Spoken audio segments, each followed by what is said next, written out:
In recent years, the number of centre pivot and lateral move irrigation systems in Queensland has been steadily increasing. This has largely been driven by reducing water allocations and irrigators aspiring to find irrigation systems that use less water and increase water use efficiency. However, centre pivot and lateral move systems require a large capital investment and are not suited to all situations. Information regarding the capability and suitability of these systems has not always been either available or readily accessible, and in the past some costly and incorrect decisions have been made. Today there are many valuable information products available from a diverse range of sources that are empowering irrigators with sufficient knowledge to make correct and informed decisions. My father said, "We want to put a lateral move in. You've got 3 months to find out all about it and pick the right one." So it was a very high learning curve, or steep learning curve I should say, and it took a lot of research and a lot of questions and asking people, particularly suppliers and other irrigators who had machines, what their experiences were, and I guess that's how we did it. I did. You know, the internet's a wonderful thing, but you've still got to work out what's true and what's not, because you can have 2 bits of paper saying the opposite. The National Training Course for Centre Pivot and Lateral Move Irrigation Systems has proven very successful and beneficial for both first-time purchasers and current users of these machines. The course, developed by the Cooperative Research Centre for Irrigation Futures and delivered in Queensland by GrowCom, targets growers, managers, consultants and advisors seeking to enhance their knowledge and understanding of these machines. Topics covered range from the basics of what you need to know about machine design prior to purchase to more in-depth issues such as management. Those interested in this training should contact their local DD, Water Use Extension Officer. The Centre Pivot and Lateral Move System Evaluation Awareness Workshop combines online information and a in-field hands-on session with an operational machine to complete a short system evaluation. A number of system checks conducted during the workshop provide participants with an understanding of system issues needing resolution. The workshop introduces an online troubleshooting guide designed to assist identification of remedial action required. Participants are made aware of the management changes and equipment modifications they can undertake and when they need to seek expert advice.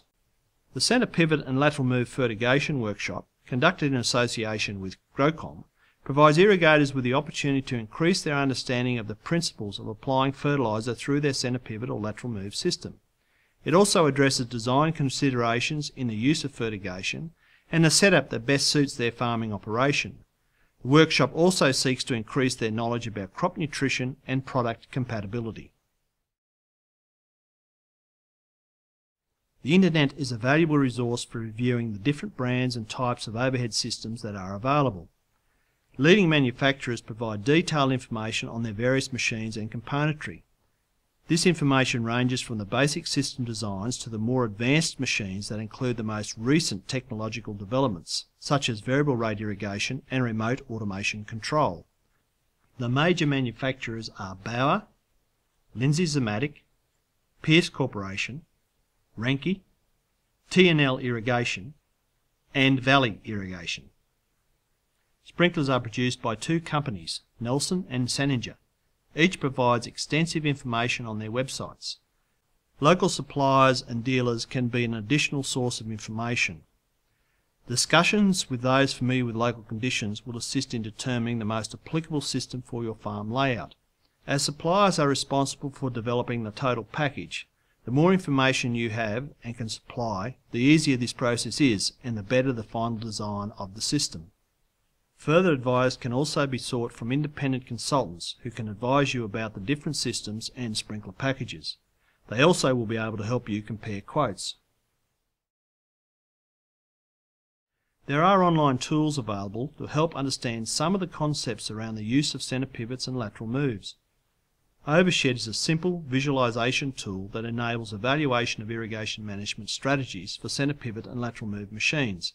It was developed by the Cooperative Research Centre for Irrigation Futures, the National Centre for Engineering Agriculture and other agencies. For each strategy, Overshed simulates the soil water content within the field over time. This helps identify irrigation scheduling and management strategies that best match your crop and machine. Here is a simulation of a centre pivot using Overshed. This centre pivot, a 500 metre machine, covers an area of 78.5 hectares. We have an average pump flow rate of 70 litres per second, which gives a system capacity of 7.7 millimetres a day. For the simulation, we've used a daily crop water use of 8 millimetres a day and a 70 millimetre deficit as the refill point. We are applying a 35 millimetre irrigation during each irrigation pass. Soil moisture probes are located in the field and have a starting soil water deficit of 50 millimetres each. We're going to simulate 2 passes, and I'll demonstrate this now. As the centre pivot irrigates the field, the soil water status is indicated by a change in field colour. Increasing soil water status is indicated by dark green. As the soil dries out, the colour progressively changes from light green to yellow once the refill point has been reached. As the pivot comes around to the second soil moisture probe, you will see that the deficit is 66 millimetres, close to the refill point of 70 millimetres. If you look at probe 3, you will see that the deficit has exceeded the refill point of 70 millimetres before this part of the field is irrigated, so around 1/3 of the field has been under-irrigated. We continue the irrigation with the second irrigation cycle. You will note the 3 soil water graphs at the right of the simulation, which represent the deficit at each of the 3 probes during the irrigation cycle. Note that probe 3 is getting closer and closer to the refill point during the irrigation cycle. This is because the system capacity of 7.7 millimetres a day and our daily crop water use is 8 millimetres a day. As a result, we are playing catch up the whole time. This is unacceptable from an irrigation perspective. In this second simulation, we have changed the system capacity to 11 millimetres a day by increasing the average pump flow rate to 100 litres a second. In this simulation, you will see that we have a system capacity above our daily water use of 8 millimetres a day, and we're able to play catch up much more readily with our irrigation strategy.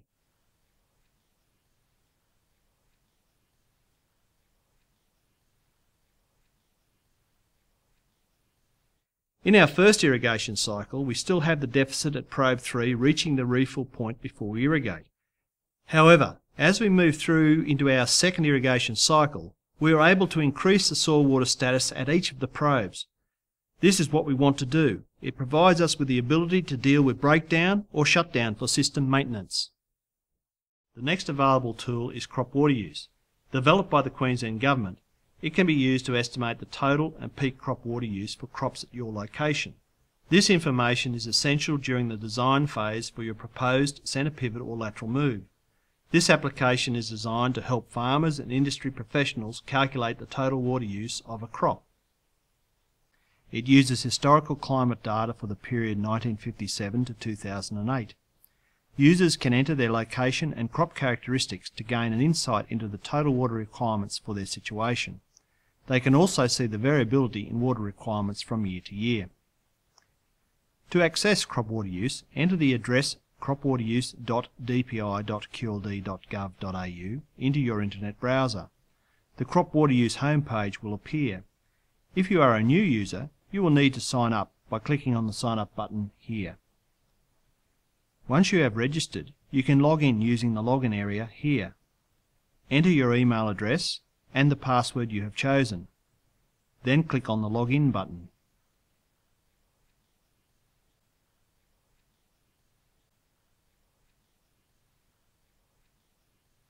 I already have an existing project which I will open, Peak ETC Cotton.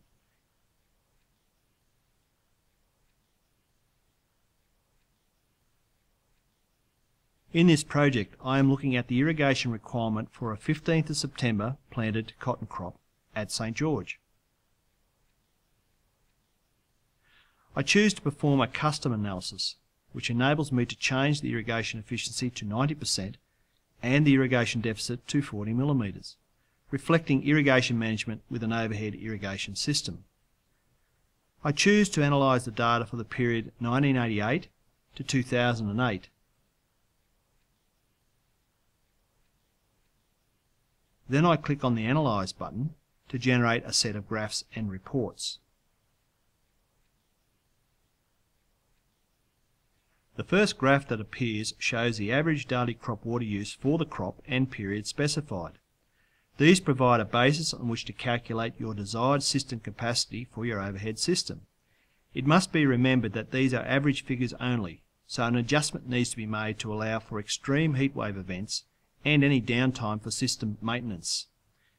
It is your choice as to the adjustment you should make, but an increase of at least 50% should be considered. In this example, the average peak crop water use is 8.8 millimetres a day. With a 50% increase on this, the desired system capacity would be 13.2 millimetres a day. The choice of system capacity is yours to make. However, the greater the system capacity required, the greater the capital cost for the system. If you choose too low a system capacity, then you run the risk of poor crop performance, as you will be unable to meet peak crop water demand when required. Feel free to use crop water use to assist in setting an appropriate system capacity for your location and crops you grow. Watershed 2 is an online irrigation scheduling tool developed by the Department of Employment, Economic Development and Innovation to assist irrigators make day-to-day irrigation scheduling decisions. The irrigator can use it to calculate daily crop water balances for each of their fields and crops. To access Watershed 2, enter the address watershed.dd.qld.gov.au into your internet browser.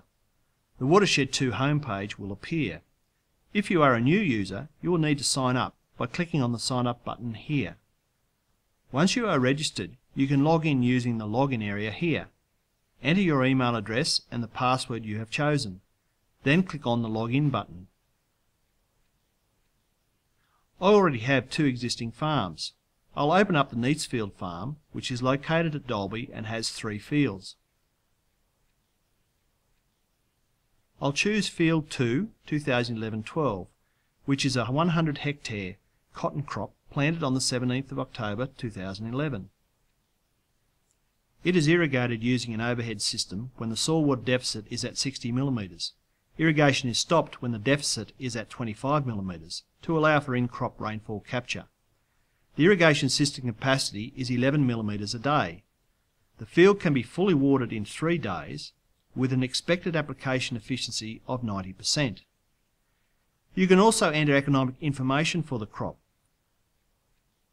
This includes the yield potential for this crop, the expected price per unit, pre-harvest variable costs, harvest costs, and irrigation costs. When supplied, this economic data assists in making irrigation scheduling decisions where water is limited. You can enter crop, soil moisture, and irrigation information for the field during the season. If you click on the Analyze Field link, you will see a summary of the daily soil water status for the field. The wet start to the 2011-12 season is reflected in the soil water depletion line, the blue line, which is above the refill point of 60 millimetres for the year to date. Rainfalls appear as bar charts at the bottom of the graph. When a season has finished, you can generate an end-of-season summary report by clicking on the Analyze Field link for the field. For example, here I'll click on the Analyze Field link for the Field 1, 2010. This report summarises crop performance for that field for the season. It provides detail on the water use, yield, and returns for the crop, together with a range of water use efficiency indices. At the bottom is a graph showing the soil water status throughout the life of the crop. You can also see this by clicking on the Graphs tab at the top of the page. This graph shows the daily soil water depletion, the blue line, relative to the desired refill point, 50 millimetres, and the readily available soil water level, the light red line. Rainfall is shown by the grey bars at the bottom of the graph. Irrigations are shown by the blue triangles. The red dots are an irrigation trigger showing that irrigation is required. Watershed 2 can be used in season to schedule irrigations and assess the impact of delaying irrigation on crop yields and returns. It can be coupled with in-field soil moisture measurement to improve irrigation scheduling with all irrigation systems, including centre pivots and lateral moves. Feel free to use Watershed 2 to aid your irrigation scheduling decisions.